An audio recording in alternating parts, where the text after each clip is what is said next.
Dois debatedores de altíssimo nível que eu sei que vocês conhecem muito bem, que eu sei que vocês acompanham também muito bem. Ao meu lado direito, lá está ele, Caio Coppola, ele que é comentarista político e vai debater junto com a gente. Boa tarde, Caio. Boa tarde, Paulo. Boa tarde, deputado Kim. Boa tarde a todos aí que estão nos assistindo. Sejam muito bem-vindos a essa que é a primeira live do meu canal. Então a gente conta com vocês para compartilharem o link, né? E caso gostarem do conteúdo, se inscreverem também no canal. Desejo um bom debate a todos, especialmente ao público. Muito bem, ao meu lado esquerdo e à direita de vocês está Kim Kataguiri, ele que é deputado federal. Boa tarde, Kim. Boa tarde, Paulo, Coppola, um prazer estar participando do debate. Deixa eu explicar para vocês as regras deste debate. Nós vamos ter 5 temas no debate entre Caio Coppola e Kim Kataguiri. 2 temas foram escolhidos pelo deputado Kim Kataguiri, 2 temas foram escolhidos pelo Caio Coppola e um tema, nós 3 juntos entramos num acordo. Quais foram os temas escolhidos pelo deputado Kim Kataguiri? O primeiro, Bolsonaro e a direita. O segundo, a condução de Bolsonaro na pandemia da Covid-19. Quais foram os temas que Caio Coppola escolheu? Infraestrutura, os transportes no Brasil, recuperação do emprego. E o tema em comum que nós 3 aqui acordamos para que seja feito é um tema visando as eleições de 2022, um debate sobre as eleições de 2022. Nós teremos 2 minutos e 35 segundos para cada um fazer as suas considerações iniciais sobre um determinado tema, 1 minuto e 10 de réplica, 35 segundos de tréplica, lembrando que todas as regras do debate foram acordadas entre os dois e nós estamos aqui fazendo valê-las, certo? Muito bem, podemos começar então? Então, segundo o nosso sorteio aqui, que nós fizemos, um sorteio extremamente tecnológico, numa caixinha de papel, nós vamos então começar com o tema condução do presidente Jair Bolsonaro na pandemia, certo? E o primeiro a falar, segundo o nosso sorteio aqui, é o deputado Kim Kataguiri, que terá a partir de agora, vou pedir para o nosso cronômetro estar já ligado, 2 minutos e 15 para suas considerações iniciais sobre o tema Bolsonaro, a condução de Bolsonaro na pandemia. Kim. Bom, primeiro dizer que é um prazer estar aqui com o Paulo, com o Coppola, participando desse debate, lamentar as 450 mil mortes que nós já tivemos em nosso país e dizer que muitas dessas mortes poderiam ter sido evitadas caso, primeiro, a gente não tivesse uma negligência, Coppola, criminosa com a vacinação. O Ministério da Saúde recebeu 11 e-mails diferentes da Pfizer e a desculpa do secretário executivo do Ministério da Saúde para não ter aberto o primeiro e-mail foi de que o computador do Ministério estava com vírus. Essa é uma desculpa inaceitável, essa é uma desculpa ridícula para alguém que está no nível do secretário executivo do Ministério da Saúde e que recebeu 2 dias depois uma ligação do representante da Pfizer reforçando a oferta de 70 milhões de vacinas. Então, primeiro, nós temos uma negligência criminosa do governo federal em adquirir as vacinas, em se negar a entrar em contato com a Pfizer, dando a desculpa que foi um vírus de computador que atrasou em 6 ou 7 meses a entrega do contrato e o início das negociações com a Pfizer, quando a gente poderia ter começado a nossa vacinação em dezembro de 2020, segundo a previsão e o contrato inicial da própria empresa. Segundo, a promoção ostensiva, e a gente tem o caso do Amazonas de Manaus mais emblemático, recentemente saiu um vídeo da Capitã Cloroquina, lá da Maíra Pinheiro, 2 dias antes do colapso de saúde em Manaus, dizendo que a cloroquina era o meio mais eficaz para se combater o coronavírus e que evitaria internações de UTI. 2 dias depois foi o morticínio que a gente infelizmente assistiu em Manaus, no Amazonas, promovido pelo uso deste medicamento que você, Coppola, já disse ser promissor e já disse ter boas evidências de que funcionaria. Então, o meu primeiro questionamento ao Caio Coppola é o seguinte: tendo em vista aí as 450 mil famílias que perderam seus entes queridos, tendo em vista o desastre completo de um presidente da República defendendo um medicamento comprovadamente ineficaz e que, inclusive, pode agravar a situação da pandemia, se o Coppola se desculpa ou se arrepende de ter dito que Pazuello é um ministro qualificado, que cloroquina era promissora e poderia ser utilizada no tratamento do coronavírus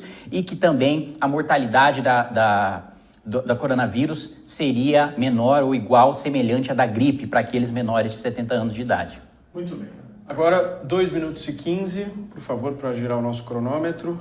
Caio Coppola. Vamos lá. Bom, vamos começar pelo final, né? A informação que está mais recente na minha cabeça. Eu simplesmente estava repercutindo um boletim publicado na Organização Mundial de Saúde do Dr. John Ioannidis, que é simplesmente um dos 10 cientistas mais citados no mundo. E analisando os dados até outubro de 2020, e aí que, mais uma vez, o deputado peca por não dar a informação completa para as pessoas, ou seja, a gente ainda estava na primeira onda do vírus, sem as novas variantes, e ele colocou no boletim da Organização Mundial da Saúde que a letalidade por infecção média global era de 0,23%, né, e que ela despencava para 0,05% nos casos de menores de 70 anos. Eu não retiro o que eu disse, porque eu estava simplesmente repercutindo um fato científico. Sobre a qualificação do ministro Pazuello, eu estava, mais uma vez, repercutindo fatos. O currículo do ministro, como especialista em logística, inclusive responsável por questões relacionadas à saúde na Operação Acolhida, era de domínio público. Ele foi elogiadíssimo pelo seu trabalho logístico nas Olimpíadas. E não há nada errado em veicular essas informações. Isso fez parte da biografia dele. E sobre a Pfizer, eu acho que quando a gente mede os resultados, ainda mais quando a gente faz acusações gravíssimas que o nobre deputado pode fazer protegido pela sua imunidade parlamentar, uma prerrogativa da qual eu não gozo, a gente tem que analisar o impacto real das medidas. Então, quando ele falou aqui de poderíamos ter vacinado em dezembro, primeira vacina do mundo foi aplicada em 8 de dezembro no Reino Unido. Nos Estados Unidos, fabricação local da Pfizer, fábrica local, 14 de dezembro.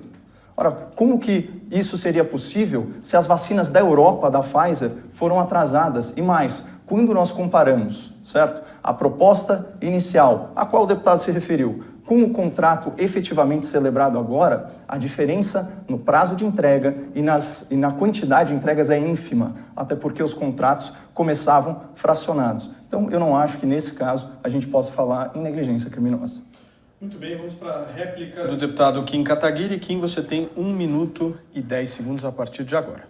Podemos falar em negligência criminosa porque a corrente majoritária, né, da ciência defendia e já explicitava, mesmo com os dados do Brasil, em outubro de 2020, que a letalidade do coronavírus já era mais do que 20 vezes a letalidade da gripe para aqueles menores de 70 anos de idade. Então, na realidade brasileira, né, os dados apontados pelo estudo do Coppola não se aplicam e isso deveria ser transmitido com responsabilidade, com verdade, para alguém que comenta na televisão brasileira. Em relação a ser especialista em logística, a gente já viu o resultado prático disso e a Operação Acolhida nem se compara a administrar o Sistema Único de Saúde, que é muito mais complexo, que é tripartite e que possui competência concorrente dos estados e dos municípios. Além disso, o impacto real, nós poderíamos sim ser um dos principais hoje, se não o país que mais vacina, um dos que mais vacina no mundo, porque nós temos hoje a melhor infraestrutura de vacinação do mundo e já mostramos isso na H1N1. O Bolsonaro fez com que a gente caísse de primeiro lugar em vacinação para 55º em relação às outras epidemias pelas quais a gente já passou. Então existe negligência criminosa, sim. Ok. Coppola, 1 minuto e 10. Bom, mais uma vez, o deputado desqualifica o nosso debate quando ele fala do estudo do Coppola. Um estudo publicado no boletim da Organização Mundial da Saúde por um dos 10 pesquisadores mais citados, né, em papers científicos, não pode ser qualificado como estudo do Coppola. Ainda mais um estudo que levou em conta dados de centenas de cidades brasileiras. No caso, a média da mortalidade analisada aqui no Brasil era de 0,29%. E as comparações com a gripe e com a pneumonia foram feitas com base nos números da própria OCDE.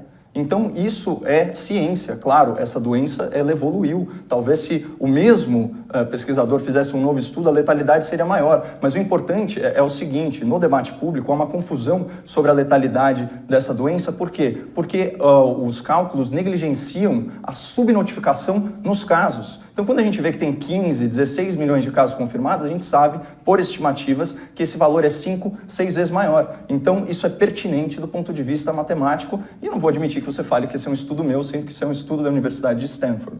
Ok. Kim, tréplica, 30 segundos. Primeiro que eu disse que é um estudo seu, eu disse que é um estudo que você citou. E segundo que com certeza a taxa de mortalidade revista agora seria aumentada em 4 4,2%, muito mais letal, inclusive do que você já havia afirmado de que a recessão econômica seria mais grave do que a pandemia, poderia matar mais do que a pandemia. Na verdade, o que a gente tem é gente morrendo de fome por dia, 17 pessoas, ou seja, em um ano a pandemia, a fome mata muito menos do que a pandemia. E para além disso, também, sem dúvida nenhuma, ignorar todos os estudos sobre a nova variante que a gente poderia ter evitado caso a gente tivesse controlado a pandemia. Okay. Coppola, 30 segundos. O Kim, ele peca pela falácia do anacronismo. É muito fácil a gente, numa posição privilegiada agora, ser engenheiro de obra feita. Então, quando a gente propõe os números, olha, eu falei embasado por um estudo que afirmou que houve mais de 500 mil casos, né, só de spike em casos de câncer devido à última recessão econômica. Tem um estudo internacional do Brasil com o Reino Unido mostrando que só na população jovem adulta, a partir da população jovem adulta, por causa da recessão econômica do governo Dilma Rousseff, houve no mínimo 31 mil mortes. Obrigado.